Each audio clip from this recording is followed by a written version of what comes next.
back, and as promised, we're going to do inheritance. So I'm going to open up the project. I just uploaded it to the website, so it's on there. It's called the one we just did is source code number 4, and I put the link underneath the video that I just recorded as well. So I'm going to destroy this one and start it over again. Whoa. I don't know what that noise was. Okay, so the way I'm going to destroy it is I'm going to get rid of my func here. I'm going to get rid of my func2 in here, and I'm going to clear out main, clean it up a little bit here, and that's what I meant by destroy. Leave all the other stuff in here because we have a dog the way we've been working on, and we've got a person that we've been working on, and I'm pretty happy so far with the way it's coming out. And so what I'll do is also leave this for the next time I see you guys. So we'll just continue. It's a nice little theme. So what I'm going to do now is show you inheritance. So we're going to go create an employee. And the employee object is going to be inherited from the person object. So before I begin, I'm just going to make sure I get everything compiled correctly. And I can compile correctly, so I'm in good shape. So I'm going to go File, New, same as before, add a source code file. And add new file to the current project, yes. And so I have it down here.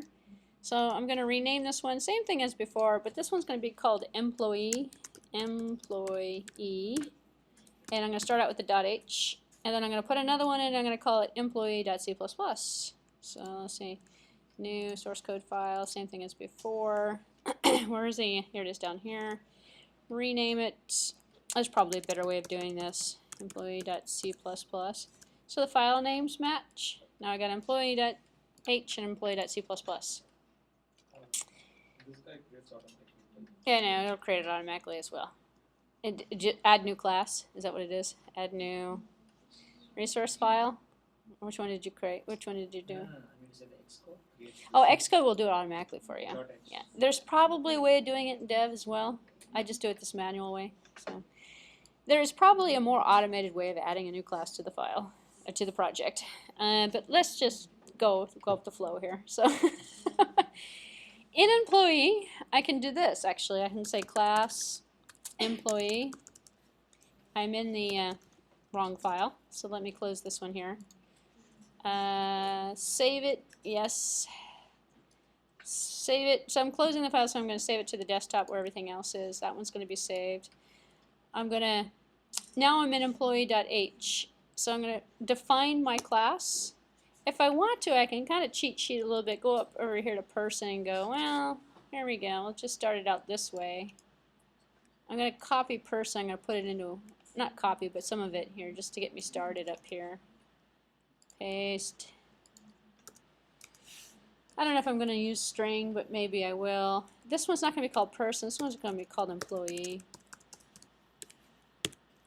And then I'm going to have private, let's see, what am I going to have for an employee? I just want to add what I'm going to have for an employee. And if I finish out the class here, I can kind of just do this for myself if I wanted to. I've got a nice little template going on where I've got a public and I've got a private section over here. I don't have anything implemented yet. In fact, right now it's just an employee.h file. Here's the big trick to inheritance. So in inheritance, we're going to pick everything from a person. We're going to inherit employee from person.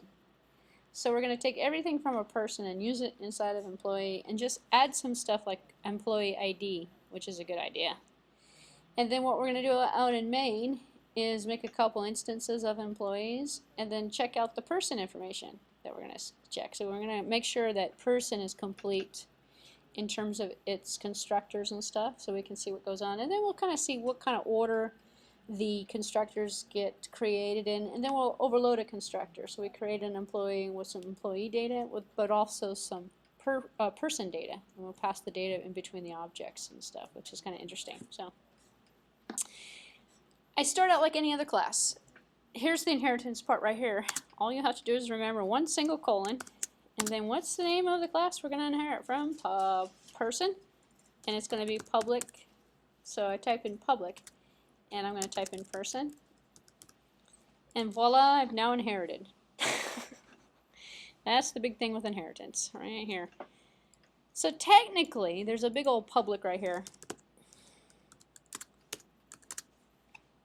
However, you don't need to ever put it there because by default, classes are public. Why do you need to stick it here? I don't know. Because this could be private. This could be protected. When we get into a next time we meet, I'm going to go over friends, and then I'll talk about protected and private data members and friend classes, friend methods and friend classes, and more about the access methods. This basically says how are we going to access the lower base class. And I'm going to say right now we want to make it public. When we make it public, it means everything that's in the lower base class that's public is now public to us. Which means we can take a look at all of the public members of person. What's public? This stuff down here. This stuff is still private. If we want to access it in the derived class, we have to make it protected.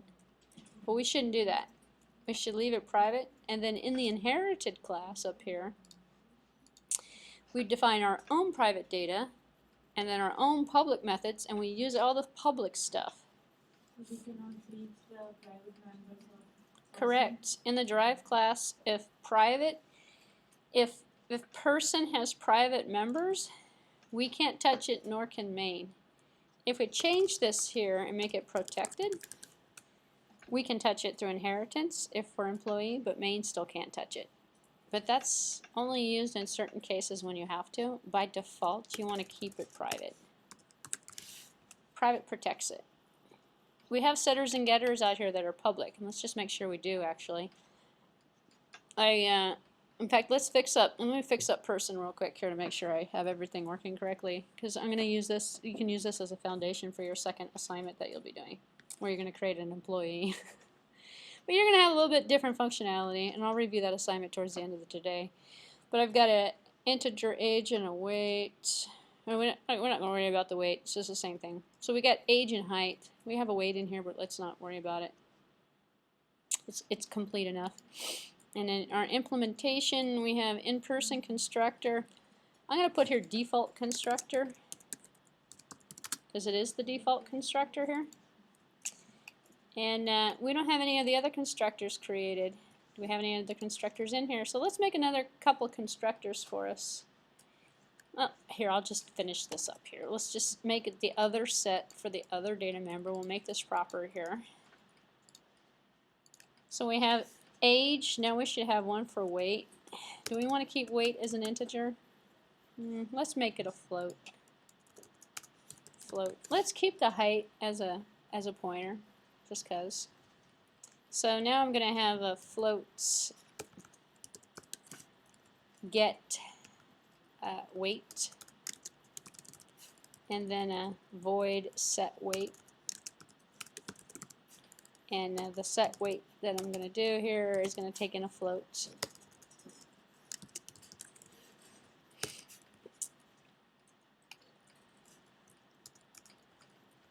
So we have one float that's just a regular float. Yeah, I have the other float here. The other float here is a pointer. Just leave it alone. Just leave it in there. And then integer age. Do we have anything else for person? We could put the string in there. I'm going to put here a string name. Add a string name in there. There we go. And I guess we should come down here and do that. Here, I'll do it this way. Now we're pretty complete, actually. Let's see. And then we'll fix up the correlating C++ files. So you have a good example to take home with you. So string get name. It's going to return a string. Void set name. Set name is going to take on. So I got string n for name. A lot of people do this. Straight s. If you follow my format correctly, it's float f.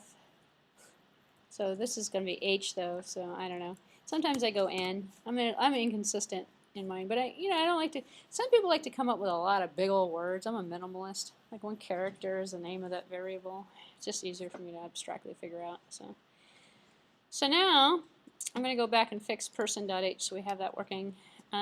So this is my default constructor. Let's just make one more.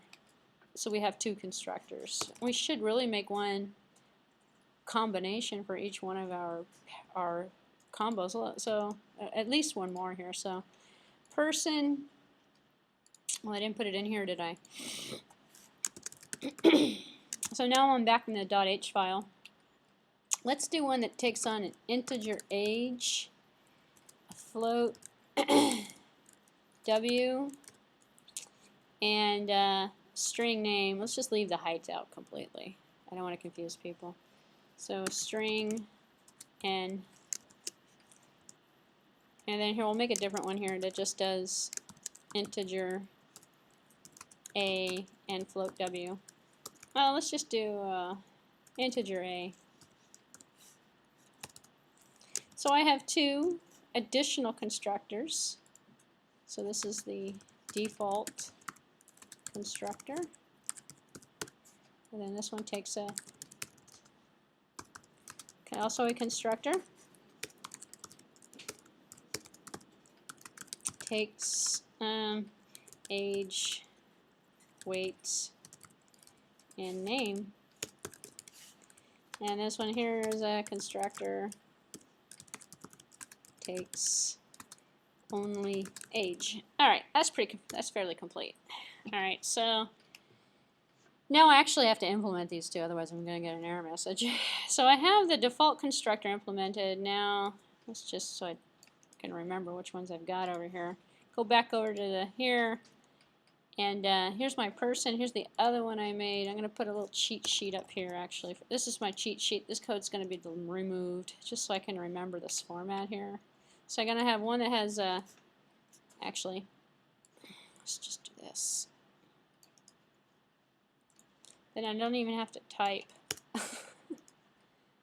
Paste. Well, looks pretty good. And then, well, here, we'll just do another one here.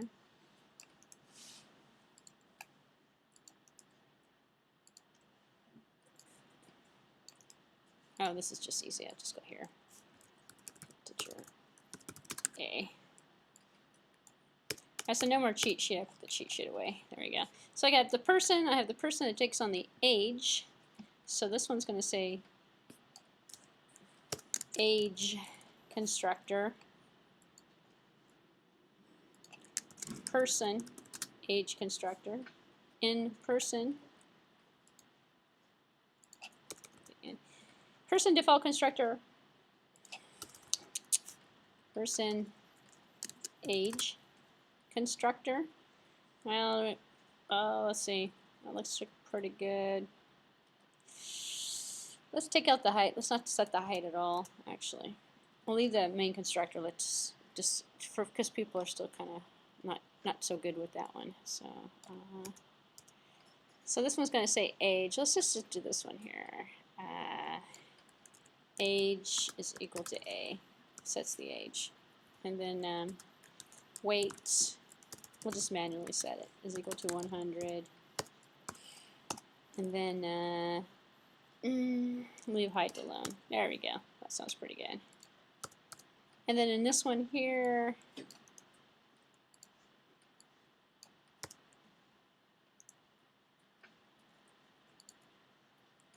this is the person, age, weight, and name. Oh, I didn't set the name. Name is equal to Bob. Everybody's called Bob in this program. Or unknown. How about unknown? Unknown. There we go. So this one's going to have age is equal to that. So weight is going to be equal to 100. And then the name here is going to be equal to n. We're going to set the name.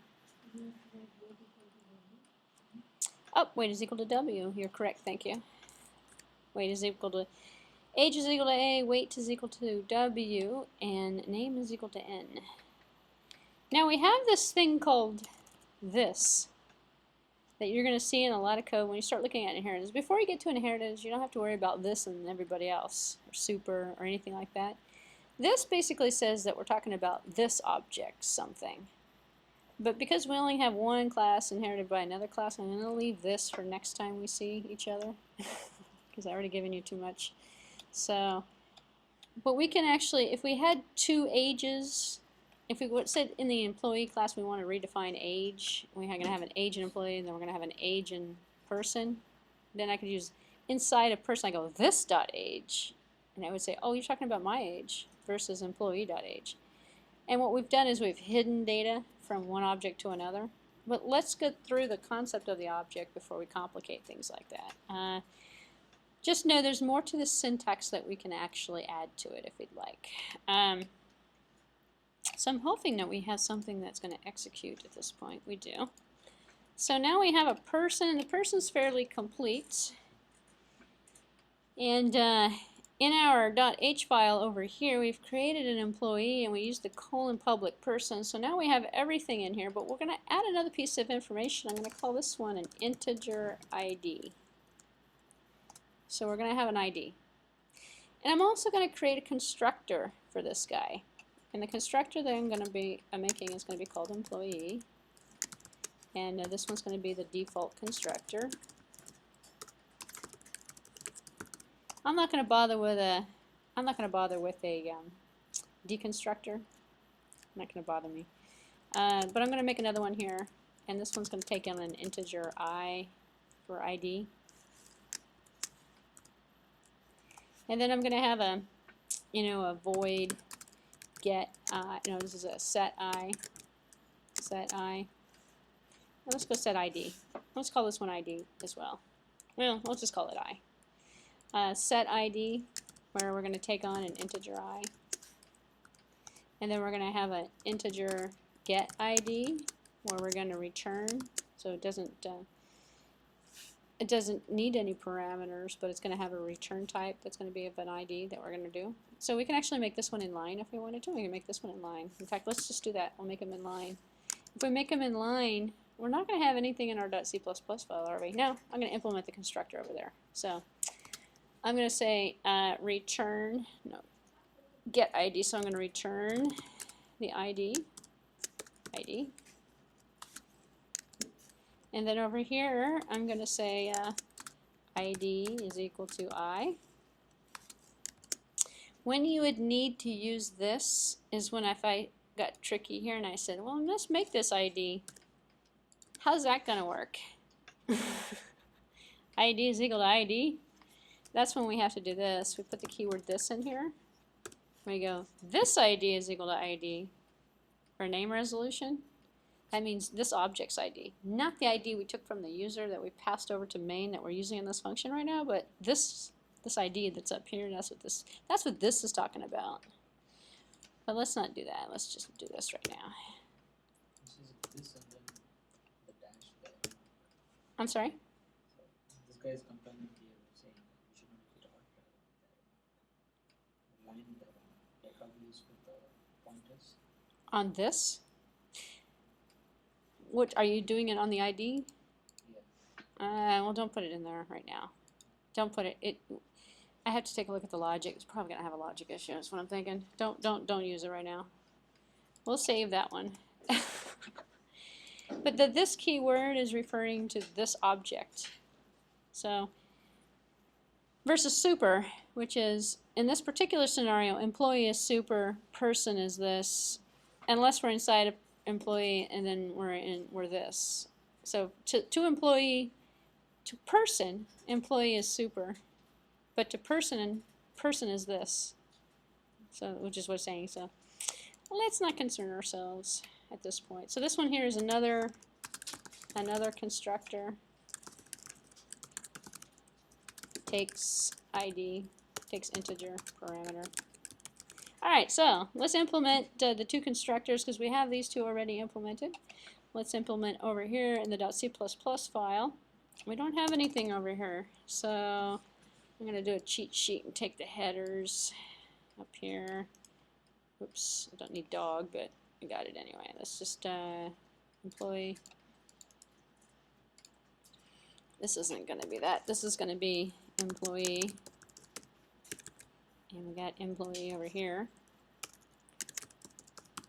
We could do the, we could make the constructors inline as well.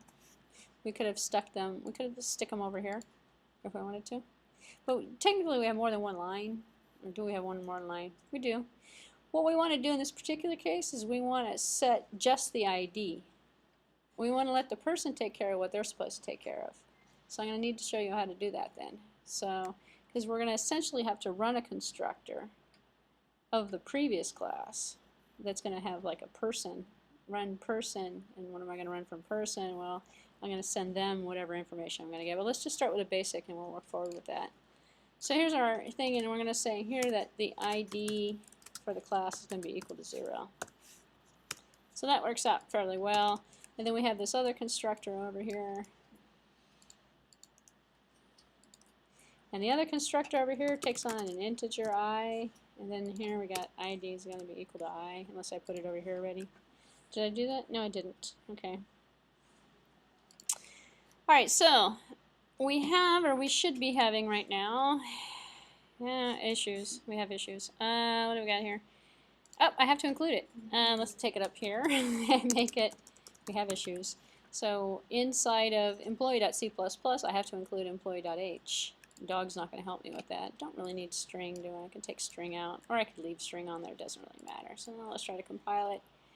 And what's wrong with this one? Did I spell it correctly? Employee.h file. Include file from C++ token name. Oh, I have, let's see, employee person token class name before the opening. Say that one more time. No, this is a single colon.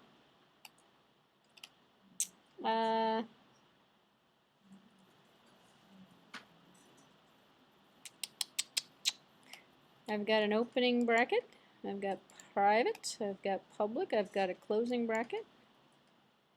I've got an opening, a closing, an opening, and a closing. Got semicolons, semicolons. I've got, let's see, using, I have a syntax error. Let's see.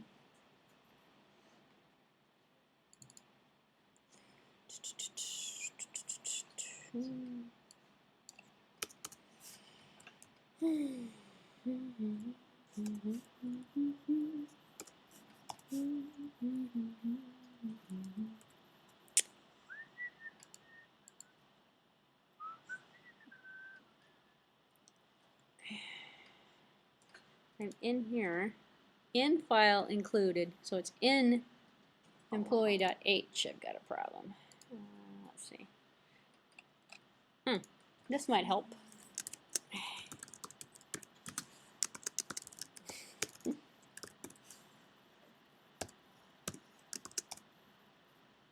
Person.h. Now what do I got? Expected unqualified unqualified ID before using. This is employee.h. Expected before using h.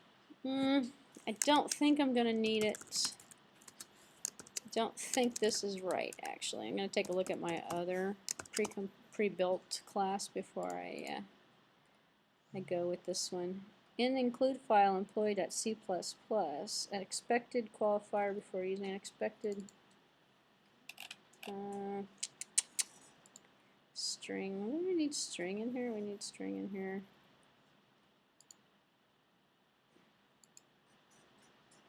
String is this way, okay.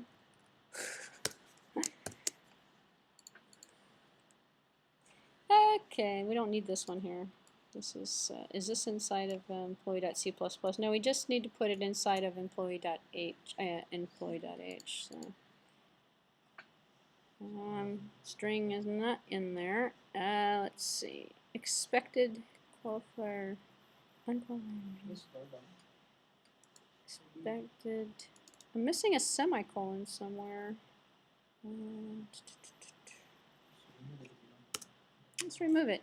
Let's just remove it.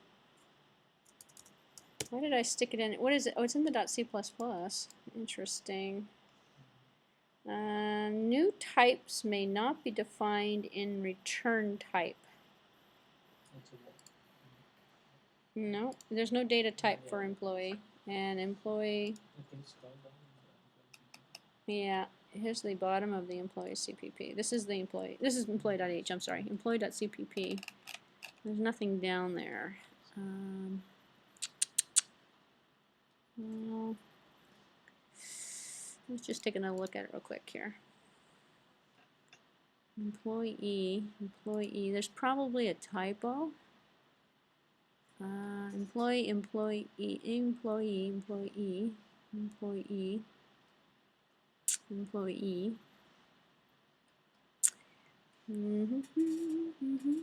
Well, let's do this.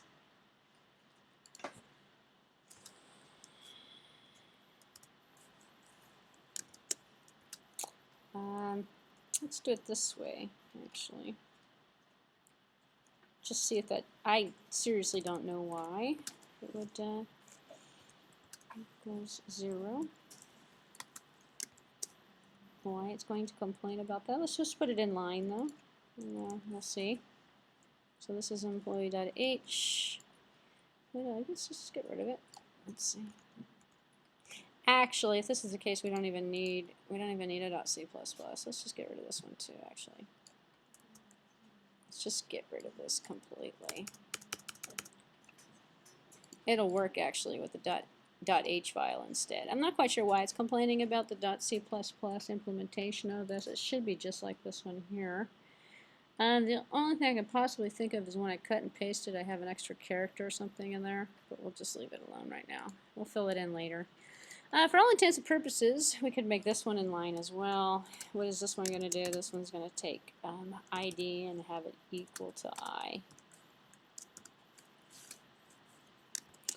So we wrote them all in line. In a full implementation, we're probably not going to want to do it that way. So we probably should do a cout over here on the employee. So I'm going to add a cout to this. Here, actually, I'll do it this way. Let me just take this here, cut it out this way. I'll write it fully out this way so we can see what's going on.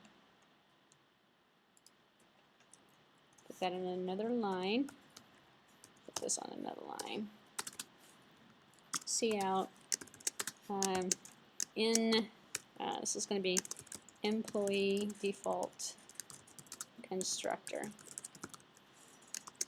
I want to demonstrate the constructor firing order, which is why I'm doing it this way. There's a method to this. And then on this one here, oh, you know what I did? I had semicolons. I know what's wrong with the other one now. Let's just forget it though. I'm not going to go back and put it back in. Oh, that's going to be a problem. Oh, it's going to be like that. Let's take this one here. I put a function. I copied the function prototypes, and I forgot to remove the semicolons at the end of the declarations. I believe that was probably the problem. But we'll see. It's okay. It will work this way. Cout. Here. This is what I get for cutting and pasting. Now we are in the integer I constructor. So this one is going to look like this. Okay, so now we're ready to make an employee object. So inside of the employee object, you need to include, I forgot to do it initially, you need to include person because I'm inheriting from person, so I need to bring that into scope. And I'm only going to be using it in the .h. So the .h for employee.h has got the .h for person.h normally. If you take a look at the vehicles and the cars we started out the weekend with, it's already pre-built for you, and it has all of these components. And we'll take another look at that in a few minutes as well. But that one is not going to show you constructors. That's not going to show you the constructor behavior. So if we go out into main, and main I cleared out, so now I can make an employee, and this employee is going to be called Barb. And when I make an employee Barb, my constructor should fire. So if I, well, it would be nice if I took an included employee in here as well. Employee.h, there we go.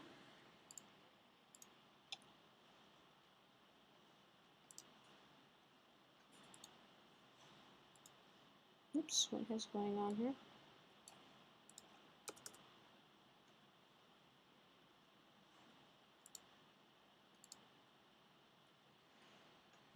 Include file, name, from name, redefinition of class person, previous definition of person. Let's take person out of here. Actually, I've got multiple includes. So what I need, well, actually, let's take dog out of here too. I have multiple redefinitions, which is that indefinition that's in the other project that I will probably end up having to show you before the end of this example. Let's just show it to you right now, actually. Over here, in the, remember the example we started out the weekend with on all vehicles? You might notice something in here when you start using multiple files, and let me just play around with this one because it might be easier than writing this from scratch at this point. So, out here, I can show you the inheritance. In the all vehicles class, we've got a vehicle, a truck, and a car that we're looking at here. So the car is inherited from vehicle. So let's go down to the lowest one down here on the bottom, vehicle. Do you see this stuff in here where it says indefinition vehicle? This is in here to get rid of the error we just saw a few minutes ago. That error is being caused by multiple includes of the same type. So we're including this file, this file, this file, and this file that are all inheriting from each other. And we're putting them all together. And so when we say include in something, and here's the .h. So if we look at the corresponding .c++, we're including vehicle.h. Well, we're also including vehicle.h inside of main when we run it. So we got main over here, which is called all vehicles, and here's vehicle.h. So if I take out these things in here that says if it's already in there, then don't put it in again. Don't define it again.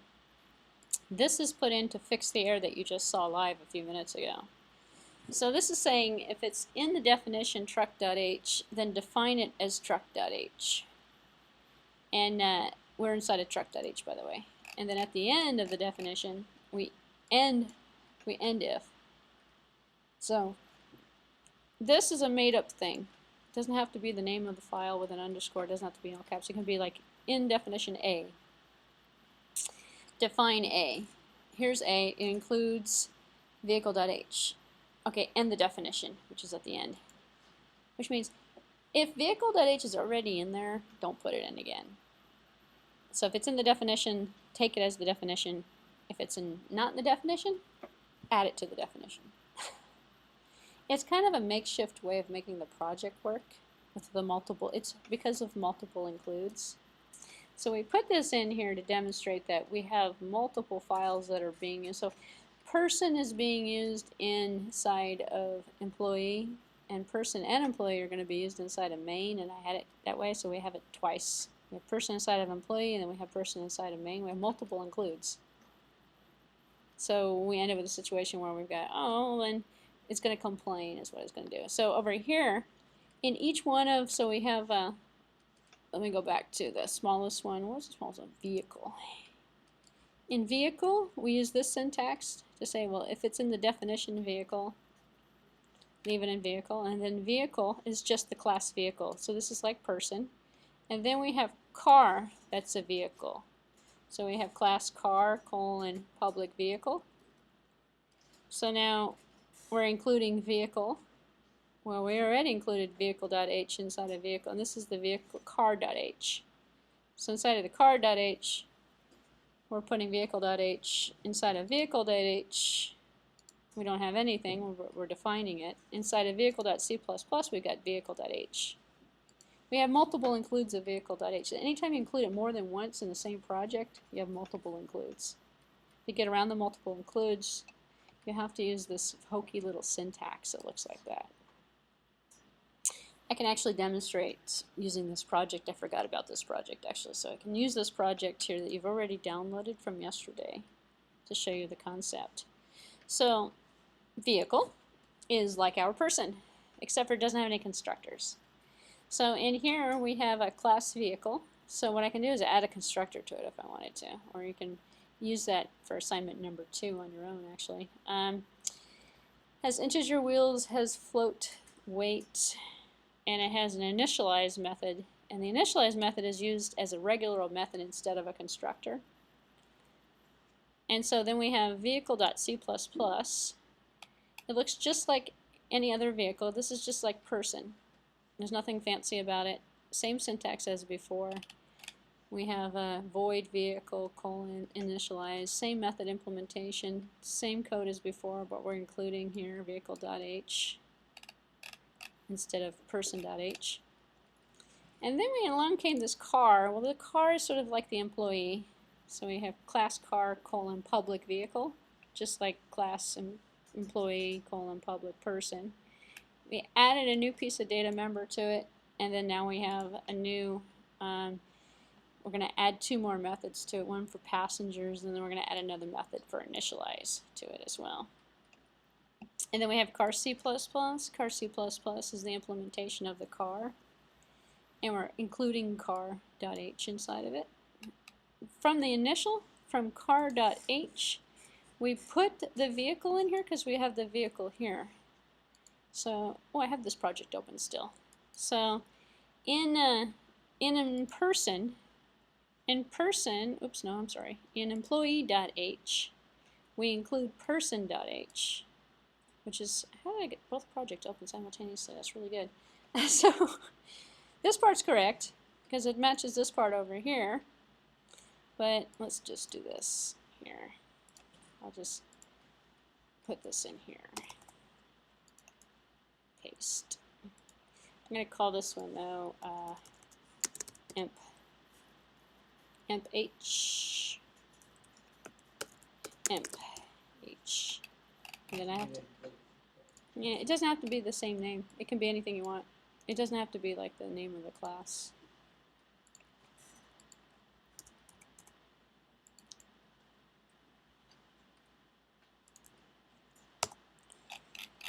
So we have person because we're inheriting from person, and then we have the indefinition. And do we need string in here? I don't think we're even using string in here. I'll just leave it just fine. The employee C++ file, we didn't have anything because I took it all out. But we could implement something. If we implemented something, it would be like the car.h, cars.c++, where we would include. And in the C++ file, we don't have the indefinition going on. We just have the implementation of the whatever happens to be implemented in here. And then we also have this concept of a truck. And a truck is another class. So we only did employee. If we wanted to take another class and inherit it from person, we could have student, that's also a person. And that would be the same concept, or it would be class student. That's inherited from a person, and then we can add methods and data members for a student, which is what this example is doing. I wanted to try and kind of come out with something a little bit smaller. So we have a vehicle, which is the base. We have a car, which is a vehicle. We have a truck, which is a vehicle, which is all we have in here. And then we have all vehicles. All vehicles is main. In main, we have, using definition, we have a vehicle, which is a unicycle, a car, which is a sedan, and a truck, which is a semi. I'm sorry? Yeah. Yeah, actually, let me see if I can get employee. Let me go back to, okay. Okay, now we're done. See, I fixed employee actually because I just put that include in there. Or unless I just compiled the wrong one. Let me go back to this one. I compiled the wrong one. Let's make sure this one is fixed. This one's not fixed. Expected unqualifier before using. Alright, I'm going to pause this video because I'm feeling self-conscious because this is being recorded. Let me troubleshoot this for a second when I don't have to think on the fly. So I'm going to pause it for a second. Let me fix this. Okay, well, I left out a semicolon, that was all. I removed everything and put it all back. Long story short, we're back in business. I just needed to concentrate, but at this time of the day I can't concentrate anyway, so it doesn't really matter. But here we go. let's just finish this up so we can get through inheritance. What I've done here through trial and error is I've created an employee. So we have person, which is the base class, and we have employee.h. Employee.h is including person.h because we're going to extend from person. So we have class employee colon person, and then here I've just added, I'm not going to redefine age and weight and height. Instead, I'm just going to add something to it. I've added ID to it. And I've created two prototypes of constructors. One for the default constructor, I didn't bother. Well, let's go here, default constructor. And then this is another constructor. And then we have the setters and the getters for the IDs. Typically, this is what it's going to look like. Your inherited class is only going to have the information, the setters and the getters, and the data that belongs to that inherited class. Let person take care of all the other stuff. That person belongs to person. So that's the employee.h, and then we have the employee.c++ file that implements it. So I've included on the top employee.h, and in here we've got the implementation of the default constructor for employee, and then we have the implementation of the constructor that takes on an integer value. And then we have the implementation of the setters and the getters. So when I rewrote this, I actually did it properly using both files instead of doing what I did before. So this is a better working example in the end. In the main program out here, I took out dog. I can still include dog, and I can still include person. Let's just do that now because if I want to make instances of these objects, I have to include them. Person.h. So in here I made an employee, but I can go dog, and I can put the D1 back in here and make a D1 dog, and I can go down here and I can go person P1. And when I do the dogs and the persons and the barbs, what I should get are the default constructor messages that are printed out. What did I do here? Person.h. Person.h. Well, let's just take him out. It's the multiple include. Let's take and not use a person in here. We don't need to do that. That's the multiple include problem right there. So in the .h, I'd have to actually put the indefinition to get rid of that error message. Don't really bother. Don't want to go down that track right now. So we got a dog and we got an employee in here. And so if I run it, I should get a dog in default constructor for the dog. And then I got the in default constructor for the person that got created. And let me show you something here. Actually, let me take the dog out so we can kind of see how this works. When we create an employee, we get two objects. We get a person and we get an employee. So we can actually create another person and reference them through the person that's inside a barb, or we can just use barb as an employee. So as an example, inside of person, we have get age. That's a good one. When we make a person, when we make it here, you can see from the constructors that are firing, I took the dog out to make it less confusing. We're just making one employee. When we make the employee, we get person default constructor, and then we get employee default constructor. So we have two default constructors that are happening. If I were to make an employee running the employee constructor, go back up to here and see what that looks like. It takes on an integer value, and the integer value is going to be for the ID. Otherwise, we're setting the ID here to, what are we setting the ID to? And here we are setting the ID to 0.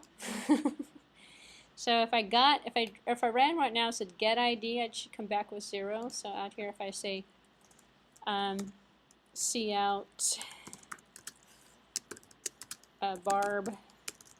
barb.get ID.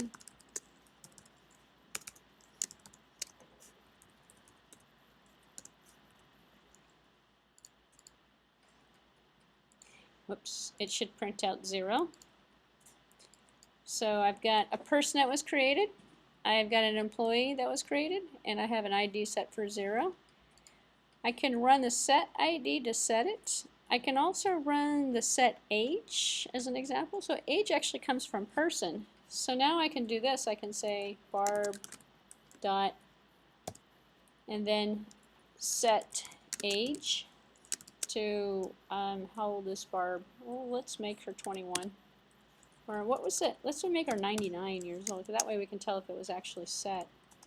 Because right now, if we see out barb.getAge,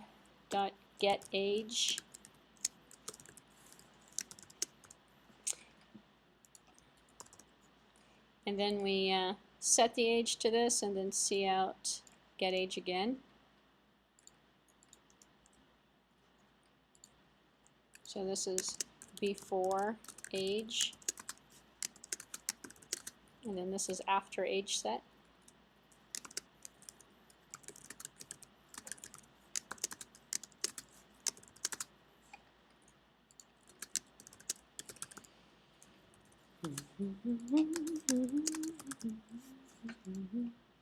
We can see the age changing. Integer get age. In person is inaccessible. Let's take a look at person.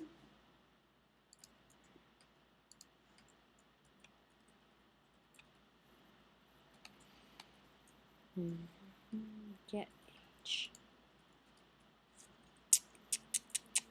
Get age. Is it implemented? It is implemented. No.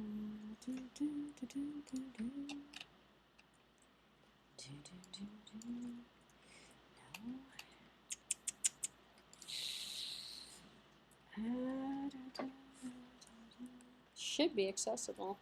Don't think I'm going to need to double whammy here, but let's just see.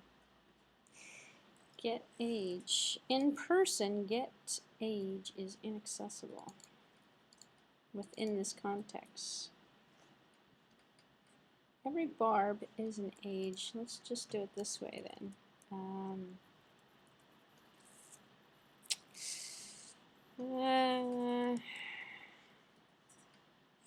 Let's not do it this way.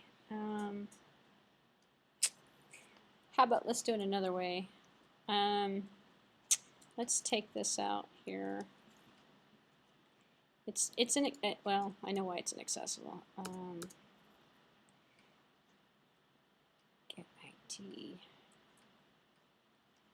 We can't run it because we're not.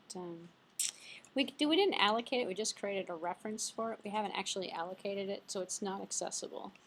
Let me take this out because this is not a good. This is not a good fix, this double public I put in, so let me take that out because I don't want to do that. Let me take this out here.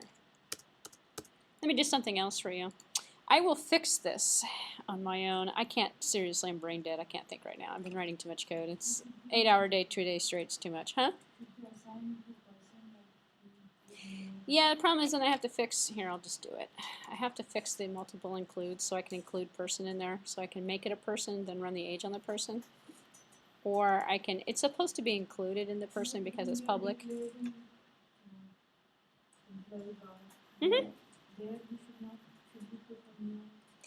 Yeah, we should assign it so it's actually, we can do it this way. Here, let me go back this way. Let me show you something else.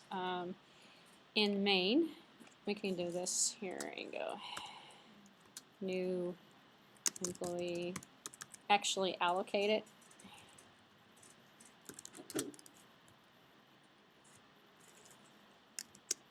So we get Barb is actually created as an employee, which means we're going to need to change this around here.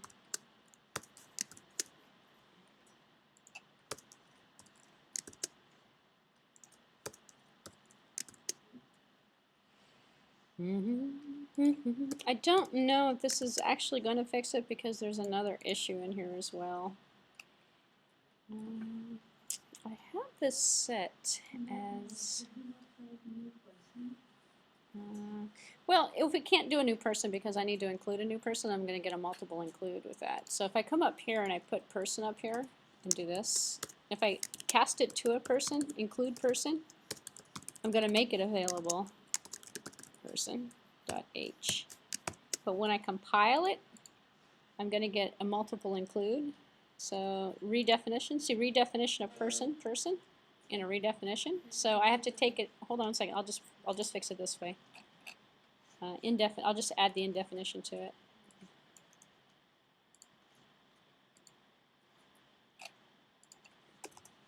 Do I need to add it to the base?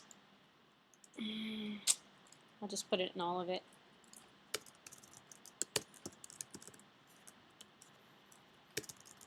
The problem is it's going to be a redefinition in order to make it visible. It's not accessible because it's not visible, because it's not being included. If I include it, then it's visible, but then I've redefined it twice because it's already an employee. So I'm putting it in twice, which is going to complain unless I fix the syntax for it, which I really didn't want to do, so it's okay. The other choice I have is just to forego it. I'll fix it on my own, and then I'll just give you a working example without having to try to do it right now. But let's just see. Let's just see if I can easily fix it.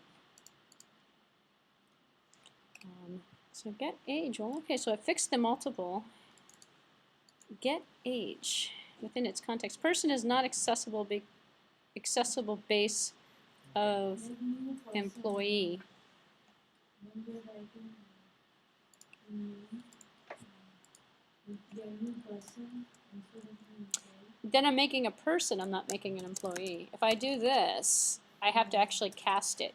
This is correct. So this part here is correct. What we need to do here, actually, let's get rid of the lines that are causing a problem here for a second, which is the get age is what the problem is. Did you fix it already? Or no? Okay. I was just checking. You have the same problem. I'm sorry? It's working on yours, but it's not working on mine. So mine's having an environment issue. So it was because I didn't include the person, and so it's inaccessible. So if I include the person, then I get the multiple clues. I just put the multiple clues in. Now I can make a person. So I should be able to run p1.setAge to 12 or something. I don't know. Just set the age. It doesn't really matter. I just want to see if the set age works from there. It does work from there. So if I did this, theoretically, let's get rid of the pointers too, actually. Employee E1, and then employee E1.setAge. And every employee is a person, so the set age is supposed, and set age is publicly accessible. That's going to throw an error though. It's going to throw an error. Because set age takes an age. Oh my God, I can't believe this. No, wait a minute. I put it in there. It's void. Set get age. Hold on one second. I'm too tired. Let me set age. No, set age is right. Set age is right. But if this was P1, so I would have to do this. I'd have to go. Let me show you. If I did this, watch this. If I did this, person P2 is equal to. This is what you want me to do. You want me to turn it into a person. Then I'm going to go person E1. So I took P2 is now going to be equal, then this one here would be P2. So I'm taking E1, turning it into a person, and then setting the age, which should have worked, but it's inaccessible in the base class person. Why isn't it accessible? That's just like the most bizarre thing I've ever seen, actually. It should be working.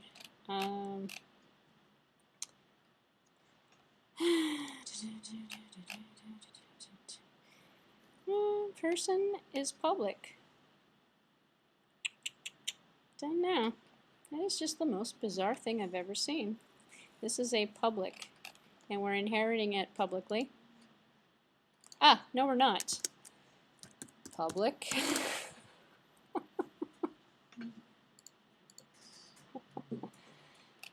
Okay, so now it says typos all over the place. Public is in there. Expected class name before person. Inside of public is lowercase p. Public. We're getting there. We're getting closer. We're getting closer. It's not accessible because it wasn't public. That's what the problem is. Well, it's just good troubleshooting, I guess, to a certain point. It's a little frustrating for you guys to watch it, but it's so we don't have Barb anymore, so this is not making any sense. So let me change this one to Well, let's just do this one again. Let's take this one out. Now that we've got it publicly accessible, let's take E1 and try to set the age. E1 dot set age, and it works. So let's go back down here and say E1 dot get ID. Let's go back here. So we don't have Barb. You know, I'm going to change E1 to Barb because that's what I was using before. So, all right, so this is Barb now. And we didn't create a Barb? Okay, so we don't really need that anymore either. All right, so employee Barb. Barb.setAge. Set age is inside of person. And we've made person. This is a valuable lesson now. Check the syntax and don't program when you're tired. And make public person. Otherwise, by default, it's private. You know, I should have known because I was looking at that going, not accessible, not accessible. It's public. Then I even put the keyword public there. Anyway, so then we're going to get barb.getID, see out age, before age, barb.getID. All of the methods for the person are changeable through the employee, not the other way around. So you can take an employee and treat them like a person and change all of their methods and access everything that's public inside of the person. But you can't go the other direction. So if you're a person, you can't run the ID, the get ID. It's not going to work. It's going to throw you an error message essentially. So now we have barb.set ID to 99 and then see out after the ID barb.get ID. So at least I've made a working example here in the end. So not all too bad. So if we run it, we get the expected behavior this time around that says person default constructor. So we created a person. So we created Barb, employee Barb. We created a person first, then we created employee second, employee. And then it says 0 in here. What is this 0? Oh, I see out the get ID. And then before age 23, after age set 99. So you can see that the methods are actually working.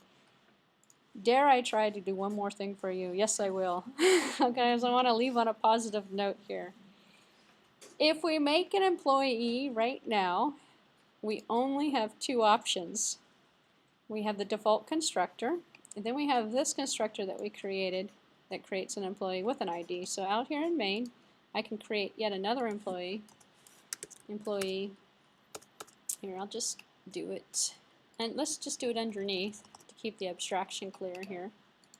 I've got employee, and I'm going to call this one Bob now. And then I'm going to start it with the ID 200. So now I've created an employee Bob with the ID 200 by running employee second constructor here. Now, when I do this, I can overload the person constructor, because usually the first question that comes to mind is, well, then how do we get the constructors from the base class to work? Because if I run this right now, I'm going to get the constructor from the base class. The default constructor is going to run when I make Bob. So if I come out here in main, let's just make sure my syntax is correct. And let's just make sure employee's got the right thing in here. I got the constructor here that says I took something in. So if I run it, I get person default constructor. If you can see this little screen here, it says person default constructor, employee with the integer I constructor. So I got the right employee constructor to run, but I'm still running the default constructor. So in that particular case, I have to overload the constructor. I overload the constructor by specifying which constructor I want to run on the constructor line of the constructor that I'm taking stuff in. So here's what we do. And this one I'm running a serious danger of trying to remember the syntax for it. But let's write the prototype. And the prototype is going to take on integer I. Let's add another one, just the age. Because I think, do I have a constructor down here that does the age? I have one. I'm going to take this one here, person I'm going to send back to person, I'm going to send the A, which is going to be the age. But I'm going to take them both in on the employee line. So I'm going to take in integer A. But I'm going to set A in the person, and I'm going to set I in the employee. So when I implement it, I just add the same thing, similar syntax that I did here, and this is where I have to go from memory on the syntax, so let's see what happens here. I'm going to take this one here that we just ran, no, that's not this one here that we just ran, modify the syntax now to match the same footprint we just did it. So we have an integer A, and so now this is the one that says integer I, integer A when we run it. And if we run it right now, let me just make sure it works before I haven't overloaded, because I haven't sent A back yet. I haven't overloaded the default yet. But I can do it this way and say that he's 33, Bob's 33. So now I'm taking in the ID and his age. And if I run it now, it should change the constructor around, which is integer I and integer A constructor. So I have the proper constructor running now, but now I need to send I back, or excuse me, A back. So I go back up to the implementation, and I add a colon, and this is where I need to remember the syntax now. I want to say it's person, and from person we're going to send back A. Yep, integer A. Let's just make sure that's, I might have to look the syntax up. I believe I'm going to have to. Expected A. Okay. If I've remembered the syntax correct, I should get the response that I'm looking for, which means this is an explicit call that says go to person A, run the constructor that takes on, and it sent A, so I'm taking in A here, and I'm passing A back to the other constructor from person. If I leave this out completely, what we just saw a few minutes ago is the default constructor ran. So I got the default constructor from A. If I want to specify, well, what person constructor I want to do, I call it explicitly from the other constructor. So I'm right now in the employee.c++ file in the implementation, and I'm going to send it back. So if I run it right now and cross my fingers and pray that it works. Oops, I should just do it this way. I've got person age constructor. So I'm still going to get the person created first. So what happened in this particular case, and it happened correctly, which is good for me, because I wasn't about to troubleshoot this one. I just remember the syntax correctly. I ran person A first, so the person A constructor ran. So I set the age, and then the employee IA constructor ran. So I basically said I want to run this constructor here instead of the default constructor. So I got the behavior that I wanted to do. This is what's called explicitly calling or overloading. I've overloaded the constructor because I've created the constructor, and the funny thing is over here you don't actually have to specify which one you're going to run. If I leave out the default constructor and I don't specify any other constructor to run over here, then I get an error message. So I get another set of problems I have to troubleshoot through.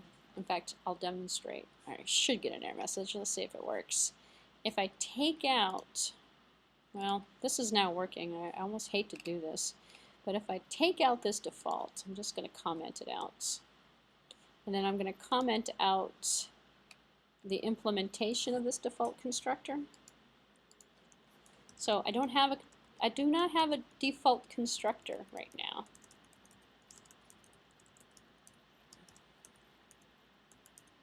No default constructor for person. I've removed it. And in employee, I'm going to make using the default constructor. So I'm not going to run this one. I'm going to run the other one because in my implementation, I'm going to leave this overloaded. And on this one here, I'm going to run this one. It's going to run default, but there's no default to run on employee. It'll either not compile for me or it'll give me an error message. So I'm just going to comment out this line here and put another one underneath. Well, actually, we got a barb. We got a barb created right up here. This one is going to be using the default constructors. So it's going to be default back to default. And if I try to run it, it works. It's not supposed to work. But down here on the bottom it says undefined reference to person. It should give me a runtime error or something. It shouldn't work actually. It's not compiling. It's not compiling. It needs the implementation. So when you start using constructors, just think that you have to continue using them. And if you're going to use constructors, you have to use them in all of the classes in the hierarchy. So let me go back and fix this actually. We need the default constructor. If we're going to call a default constructor, which gets called for us automatically in person, we need to keep it. If we take it out, we can't compile because it can't build a person. It doesn't know how to build a person. However, if we don't have a hierarchy, we just have a base class, we don't need a constructor. So there was a method. The reason why I did this way was to show you this example here is using constructors. The cars, they're all constructors, and there's not one constructor in it. You don't have to put any constructors in it, actually. You don't have to use the constructors. So in here, actually, let me go back here and fix it before I run this guy here. So this one here is the overloaded constructor. So here runs overloaded constructor. So in the end, let's see. Let's just make sure this works before I go back to the other one. Let's see, run. So yeah, this is the person age constructor. I probably should take out. Let me clean this up just one little bit here. Take this C out here. Out of there. Let's like run it now. Oh yeah, it looks much better. Person default, employee default to before the age 23, after the age set 99. Person age constructor, employee, this one here, constructor. So this is showing you the overloaded constructor and the use of the constructors. The deconstructors work in the exact opposite order. Yeah? This value is going back to the employee, and in the employee it's running the constructor that takes on the age, it's setting the age. So if I were to look at the code for the age, in here it's going to set 33 for the age, so the age is going to be 33. So if I run the get age, I know I hope I have it here, get age, if I run it right here and I say cout Bob's age is, and I run bob dot get age, and then I say inline. It should come out 33. Unless I have an error message somewhere here. Okay. Bob's age is 33.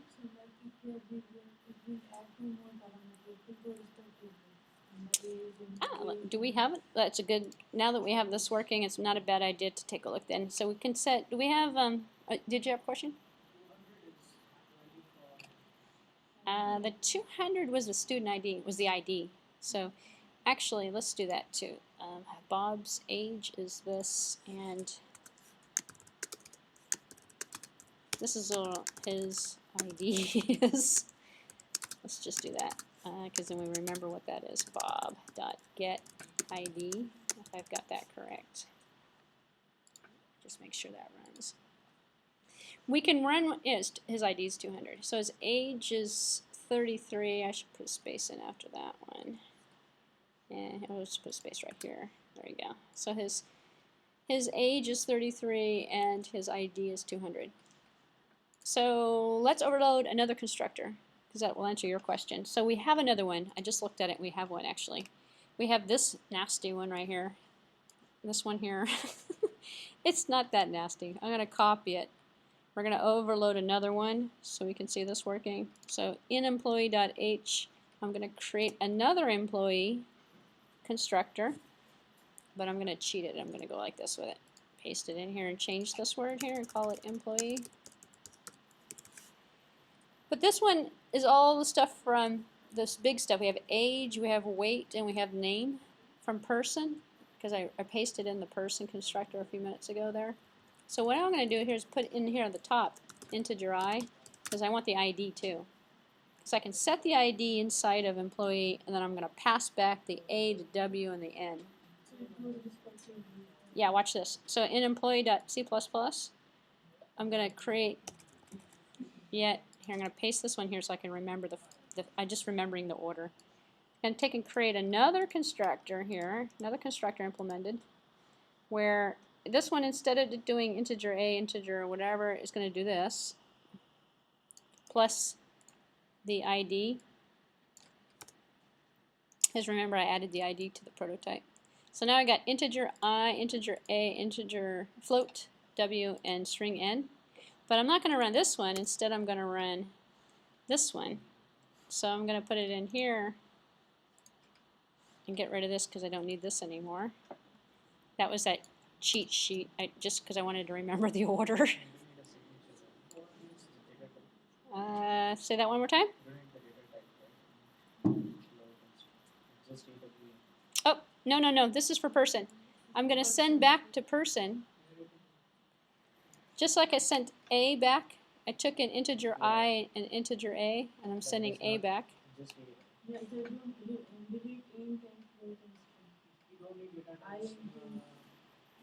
Oh, yes. I'm sorry, because I pasted it in from what I was. Yes, thank you. I am tired. So, thank you. We're taking it in here. When we take it in here, we're going to pass it over to here. So we don't need the data types. You're right. We just need the identifiers. I thought you were saying we wanted to put. I thought you were doing that. I thought you were saying this. I'm like, no. We're going to put I. We're going to put I in here. Yeah. So in here, we can still keep this ID. But now this is when it does I, A. Let's just do this and make it short. I, A, W, N. So when I call this method, I'm going to do this so I can remember what order I'm supposed to put this in. In main, I'm going to run this method. Let's just make sure I've not introduced any typos. No, we're good. Okay, good. So in main, I'm going to call this one now. Make a new instance of an object using this constructor. Send these guys, all three of these, back to person, and then set the ID. So in main, let's just do it underneath here. Employee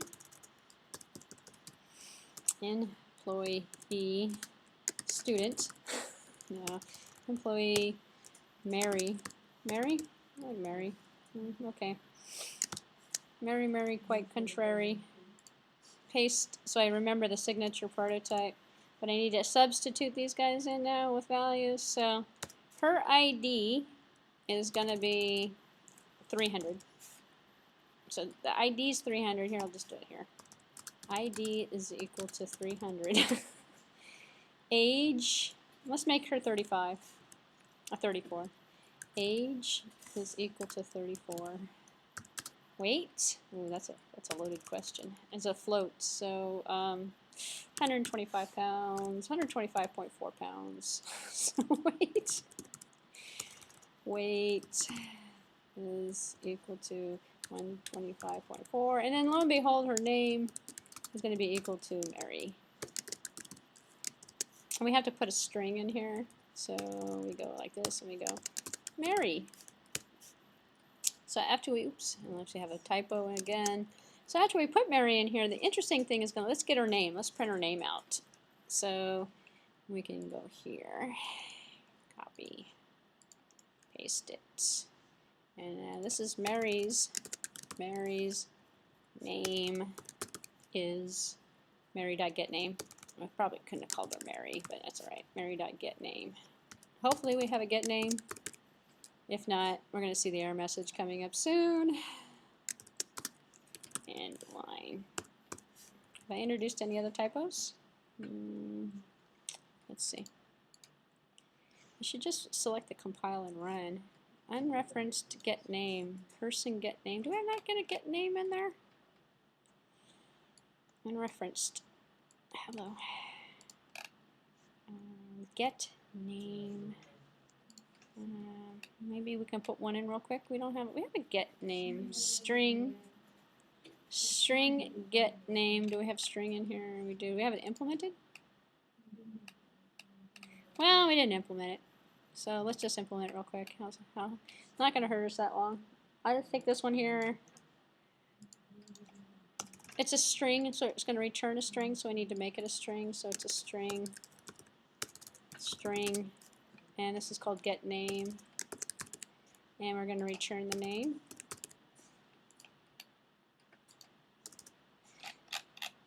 String. I thought we had it in there. Maybe I took it out. We don't have a name in here either. No. We don't have the name set, but we have name in here. We have name. All right, so Mary's name is Mary. Go figure. All right, so at least we're leaving on at least we're concluding on a positive note here. So we have something that's working. I don't have any homework tonight. So person, age, weight, name, constructor. Yeah, I really spelled that one out. IAWE constructor, and then Mary's name is Mary. So we could take this a level further if we wanted to. It's 5:13. You could do it yourself for homework, actually, and see how that works. Otherwise, I'm going to do it next time. What we're going to do now is it's the same thing all over again. So if we create another class, so now we got employee. Well, couldn't the employee be a teacher, or the employee could be a staff member? I did this in the Java class, actually. It's the same process. The only thing you have to remember when you start doing that is you're going to need this in here. Because when you start making another class, if we make another class now off of employee, we take and we do the same thing we did in employee, but instead of putting in person, we put employee. So now we have class teacher colon public employee, and we inherit from employee, and then we can go down, down, down, down, down. Same process with the constructors, actually. And I believe you have to do this in one of your homework assignments. So it's an exercise you're going to need to, maybe not though. I don't know if I have you do that.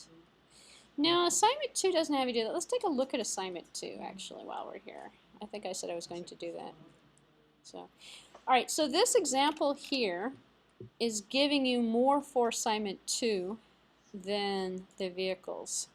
So the vehicles project is not using any constructors, which is a simplified version. So all vehicles is the main, and in all vehicles we're creating a unicycle and a sedan and a semi, and we're using this dot initialize, and we're initializing each one of them.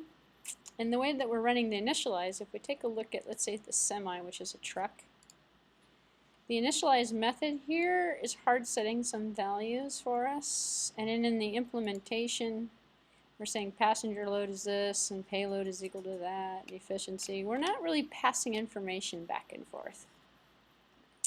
So this example is kind of not as feature rich as what we just built with the constructors. So the one with the constructors I'll upload, and this will be example number 5 for us. It'll be the last one, so you'll remember which one this one is. This one's going to help you with assignment number 2. So let me refresh your memory on assignment number 2. We practically built it for you, actually, just a few minutes ago. So let me zoom in a little bit here. We got, full screen, I'll do that. View, zoom, there we go. All right, so what are we going to do for assignment number 2? We're going to write a class definition for the class named employee. Didn't we just do that? All right, so the class, actually, you know what, this one's even easier.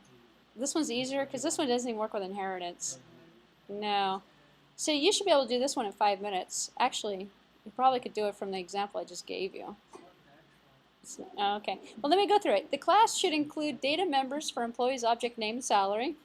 So instead of age and weight, you have one that says salary on it now. It's a float or a double.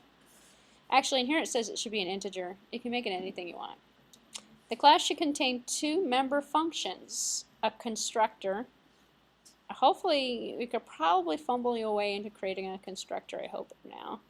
and the following that allows the program to assign values to the data member. So you want to create at least one constructor, so maybe a default constructor if you want, or you can actually challenge yourself and do more. You can create all 3 or 4. Yeah, you can have one that just takes in nothing.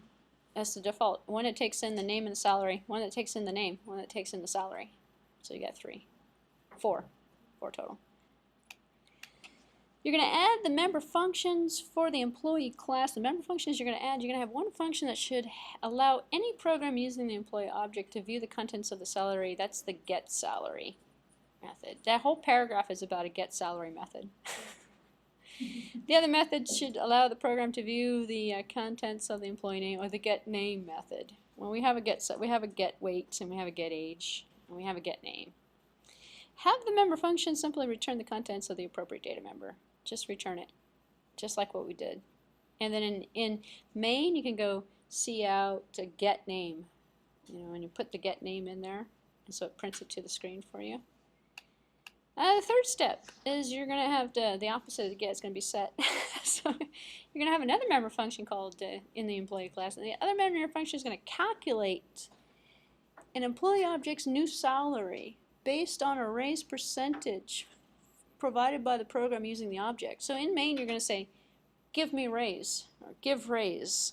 You could call it maybe give raise, and it takes on an integer, and the integer value you put in there is 5, and 5 stands for 5% or something.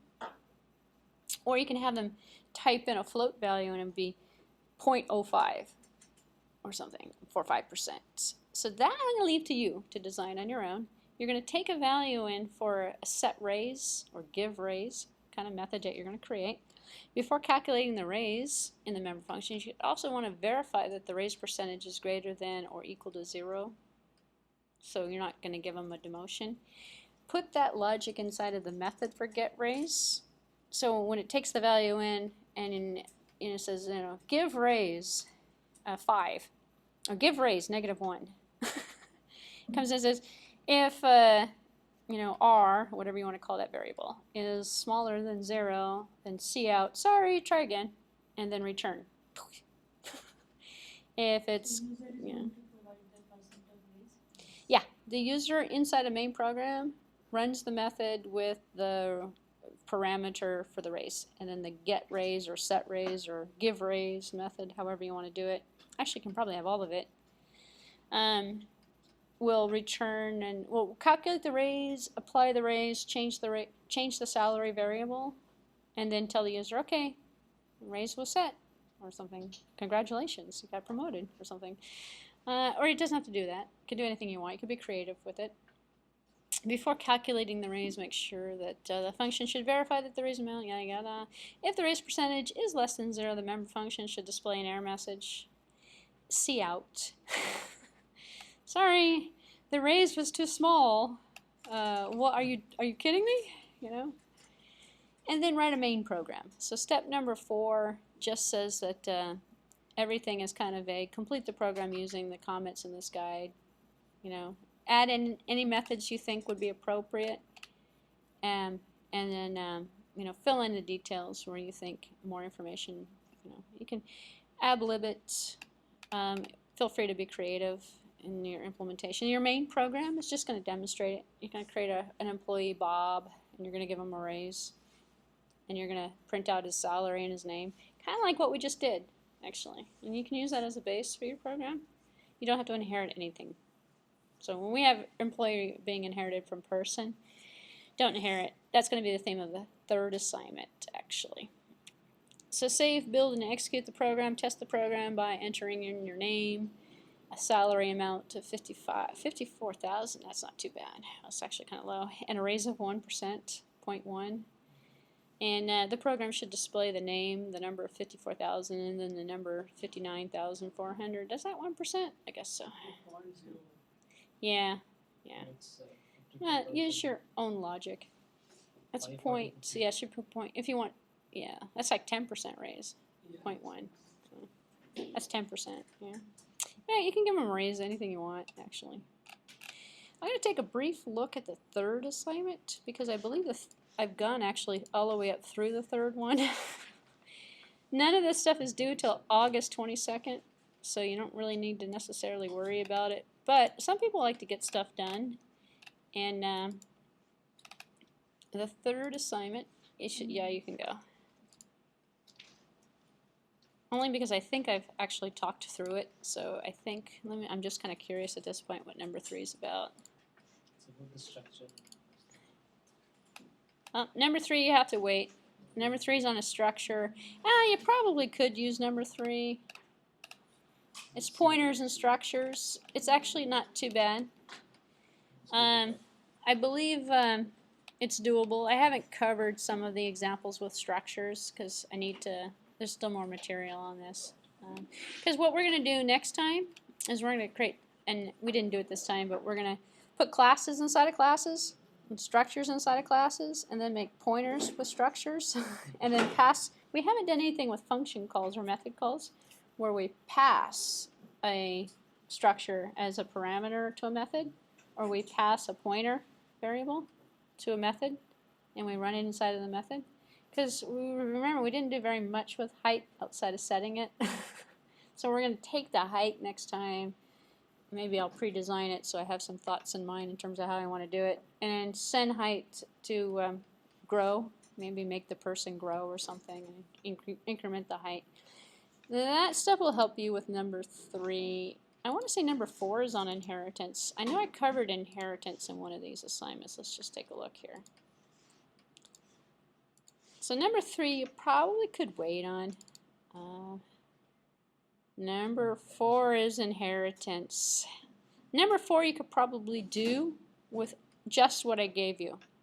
So let me tell you about number 4 here. Just what we did today you could probably do. Oops, I did that again. Let's see, I want to zoom it in. Zoom. 200%. Go for it. There we go.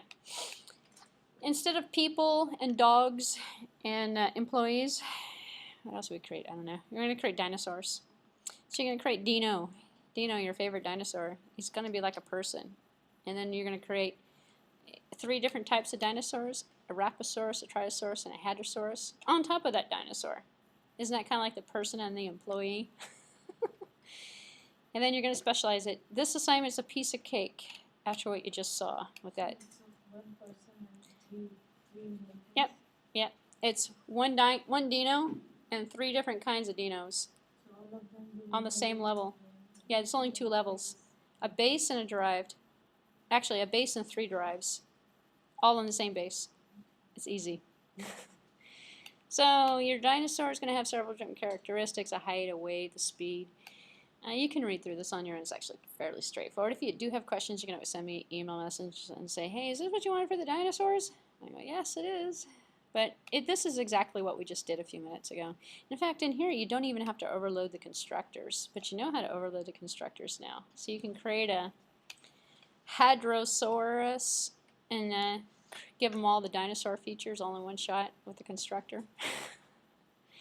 These are just different varieties of dinosaurs that you're going to inherit from. So you could create 3 different dinosaurs that all come from one base dinosaur, Dino. Add some additional methods, add some additional data members to them.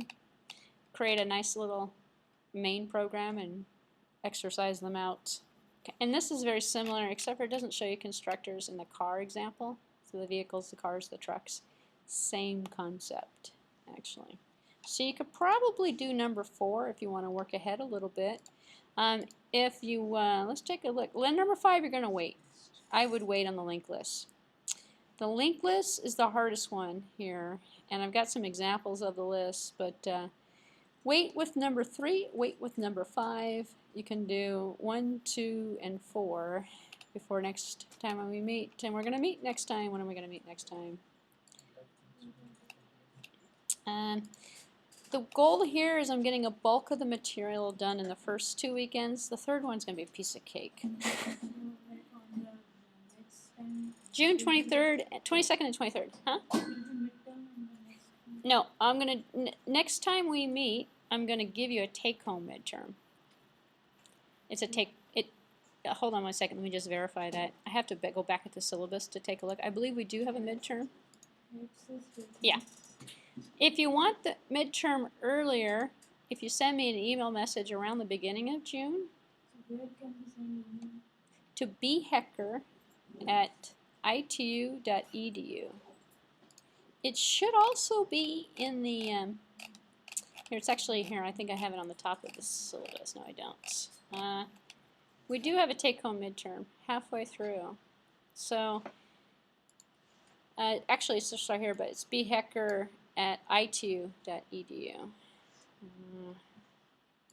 We'll just do it this way. I feel like I'm handicapped today, so I'm gonna do this way. bhecker. But how do we make this big? We go like this, and we go, here we go. 20. There it is. That's the email address. bhecker@itu.edu. Send it to, hey, can I have the midterm early? I'm anxious. I want to start working on the midterm. And I'll give you the midterm. But I'm probably not going to have the midterm ready until June.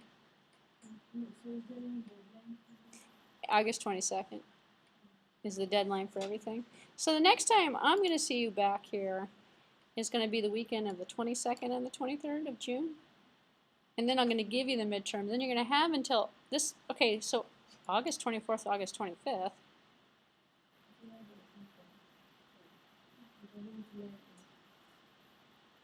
No, I know, but I thought the term ended on the 22nd of July. Excuse me, August. I meant August 22nd, but why are we meeting the 24th and the 25th? Then on the IT website, it says the term is over with on the 22nd. Let me just check something real quick while you're here. It's worth it. Let's see. Let me just go to itu.edu. No. Yeah, itu.edu. Let me just check the class schedule just to verify the dates that they put out here. Maybe they changed the dates on me. They told me that the last day of the semester, maybe the exam. So it's on here. It's in the summer 2013 schedule. This class is still scheduled for the 24th, 25th. But the last day of class they have in the schedule, or maybe that's the final exam week.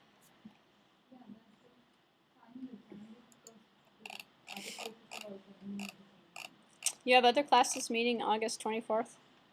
August 24th, August 25th. August 24th, August 25th. This one's meeting too. Discrete mathematics. So we'll have company. But the final classes are over. If you look at the calendar, dates and deadlines, I believe it says the term is over, which is why I used August 22nd as the, so do we have summer? Summer. Last day, well, that's 2013. Spring, summer. August 22nd. Oh, that's finals week. But what day is August 22nd? I gotta make this a little bit. It's Thursday. The 22nd is a what? So we're gonna meet this weekend after the Thursday. Okay, I'm not going to question the logic here, but all right, so that's the plan. And so all the assignments are due on the 22nd, but you'll have a little extra time to take the final exam. So I had to set the due date for the last day of the final exam week, which is when they're going to shut the EMS off. So everybody has their due dates on the 22nd, says the last day.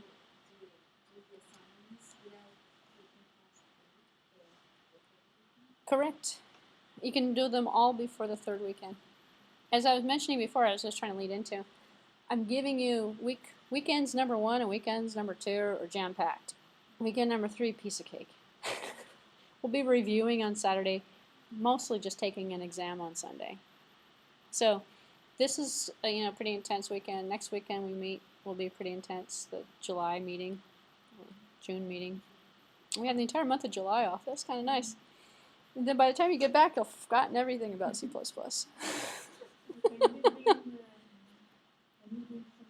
No. Okay, we're all done, so I'm going to stop this video. So we are all done until the next weekend that we meet. The next weekend that we meet is the weekend of, just want to make sure I remember, June 22nd, June 23rd. About another month from now, we come in here, we have second weekend. Then we come back for the final exam on the 25th. We do have class on the 24th, but it's going to be lightweights. So because I'm going to allow you study time and stuff like that as well. So, questions, comments, concerns? Work ahead. Do assignments number 1, number 2, number 4. That's enough to work on. And then you'll be able to do the other ones after the next class meeting. You'll have all of the information for the remaining assignments. So. Well, thank you for staying until the end.